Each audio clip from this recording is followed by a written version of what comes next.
egresado de UABC, tengo 32 años, casi 33, y me dedico principalmente a la psicoterapia y la docencia. También, por favor. Ok.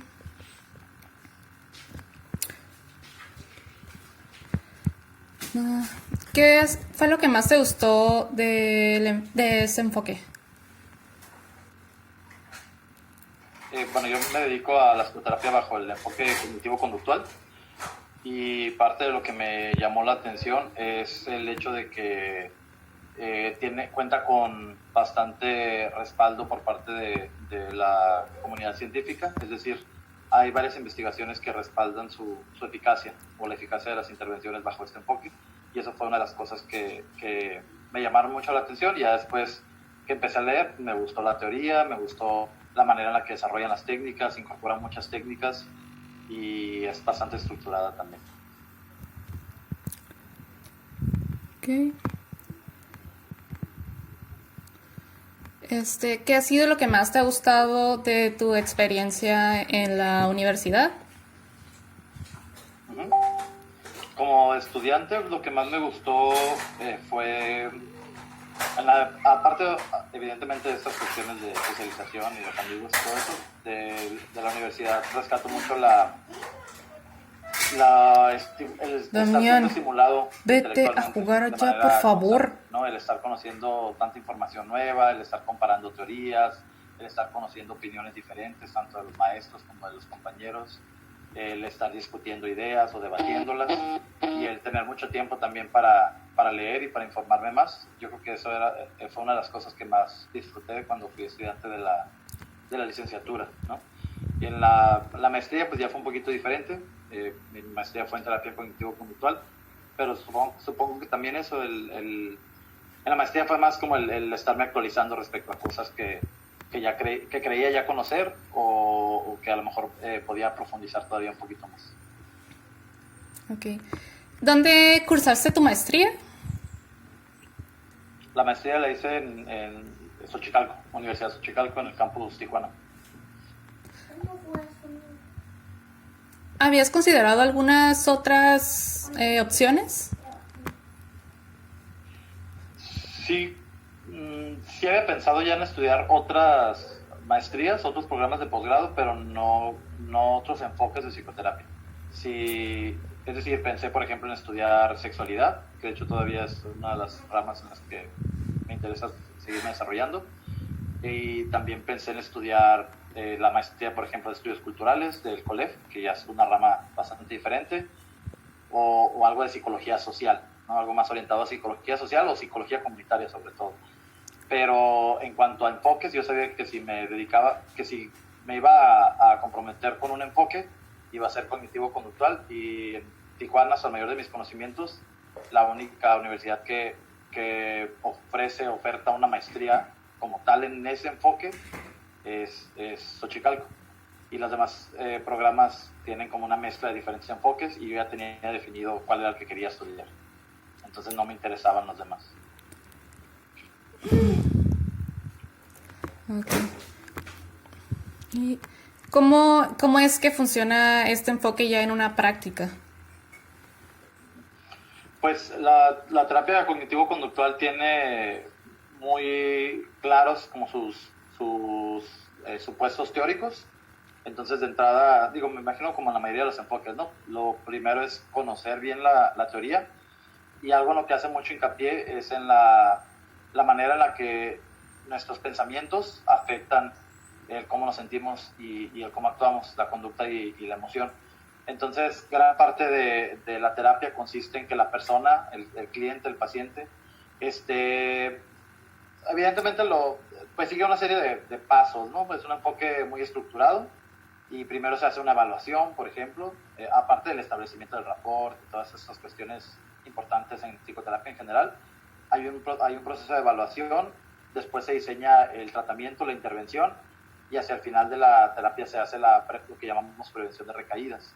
Y es un enfoque que continuamente está buscando la psicoeducación del paciente, que el paciente conozca su trastorno, por ejemplo, si lo tiene, si cumple con los criterios de un trastorno como tal, que explicarle, ¿no?, qué es la depresión, qué es la ansiedad, que entienda de dónde viene y cómo se expresa, y te decía, hace mucho hincapié en que la persona esté analizando siempre los pensamientos que surgen en su mente en los momentos en los que siente malestar emocional, y empieza a cuestionar esos pensamientos y ver qué tanto son interpretaciones adecuadas de la realidad o que le están sirviendo de algo, que son adaptativas, o si son pensamientos distorsionados, interpretaciones erróneas, o quizás no son distorsiones como tal, pero es algo que no le está siendo útil estar pensando y podría como plantearlo de otra manera.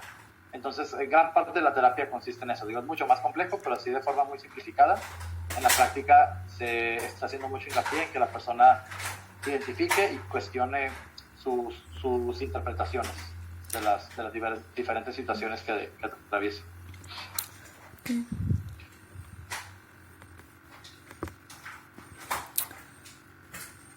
¿Qué consideras tú que es lo que la hace diferente, pues obviamente, a los demás? A la terapia cognitivo-conductual, creo que en particular, bueno, uno es no digo que los demás enfoques no lo tienen, pero creo que no a tal grado, el respaldo en cuanto a la parte de investigación es bastante, pues son bastantes, ¿no?, las investigaciones que respaldan los resultados de la TCC, terapia cognitiva, en diferentes tipos de trastornos o situaciones. Aparte de eso, creo que es un enfoque muy estructurado, que a pesar de tener esa estructura y una metodología muy definida, también es bastante flexible. Muchas personas creen que es muy rígida la TCC, pero realmente no es así. Es muy flexible, obviamente con el respeto a la teoría, ¿no?, a los supuestos básicos. No es un enfoque ecléctico, ¿no? Pero sí es muy flexible sin perder estructura, y tiene, digamos, como ya no hay una fórmula que funcione para todos, evidentemente, pero tiene ya ciertas características que debe de tener definidas, que debe de tener una intervención para trastornos específicos. Por ejemplo, ya está sistematizado, ya está la metodología de si una persona llega con una fobia, bueno, más o menos qué técnicas se deben de implementar, cuál es el proceso, ¿no?, cuáles se implementan primero, cuáles se dejan para después.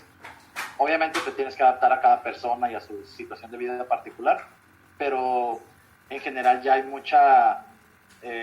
ya mucho está bastante estructurado. Entonces ya nada más es como tomar eso y adaptarlo a las necesidades del paciente. Obviamente conocerlo bien, dominarlo y adaptarlo a las necesidades del paciente y a su situación particular. Creo que ese es una de las cosas que lo diferencia de otros enfoques.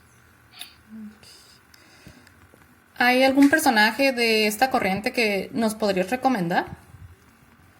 Sí, pues el clásico es el padre de la psicoterapia cognitivo-conductual, es Aaron Beck, y tiene varios libros muy interesantes. También un libro que es como la Biblia, digamos, de la psicoterapia cognitiva, se llama precisamente así, terapia cognitivo-conductual.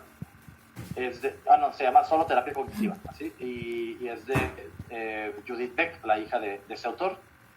Y está también, hay un autor que es muy conocido, que es Albert Ellis.